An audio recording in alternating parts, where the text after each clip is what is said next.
সবাই ন্যায্য হারে কর দিচ্ছে না। গত এক বছরে একটি কোম্পানির করের হার প্রায় দ্বিগুণ হয়েছে। সবচেয়ে বেশি করের বোঝা টেলিকম কোম্পানির উপর। Walton switch, stylish and elegant. এরপর আছে আর্থিক প্রতিষ্ঠান, ব্যাংক ও সিমেন্ট শিল্পে। সিপিডি আয়োজিত ট্যাক্স ভ্যাট সংক্রান্ত সংলাপে এমন মন্তব্য করেছেন আলোচকরা। জানান, যে কোনো দেশের তুলনায় বাংলাদেশে ভ্যাটের স্ল্যাব বেশি। কর জিডিপি অনুপাত অন্তত 15% থাকা উচিত। 2041 সাল নাগাদ এটিকে 17% নিতে চায় সরকার।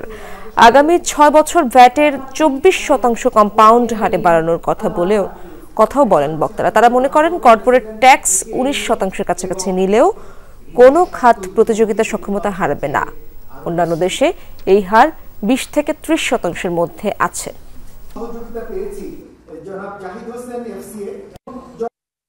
এতদিন জানতাম যে কর জিডিপি অনুপাতে আমরা আফগানিস্তানের উপরে দক্ষিণ এশিয়ায়, কিন্তু আমরা আসলে আফগানিস্তানেরও নিচে, অর্থাৎ দক্ষিণ এশিয়ার ভিতরে নয়। ওইসিডির একটি রিপোর্টে দেখেছি যে এশিয়া প্রশান্ত মহাসাগরীয় অঞ্চলের হিসেবে আমাদের কর রাজস্ব অনুপাত সর্বনিম্ন।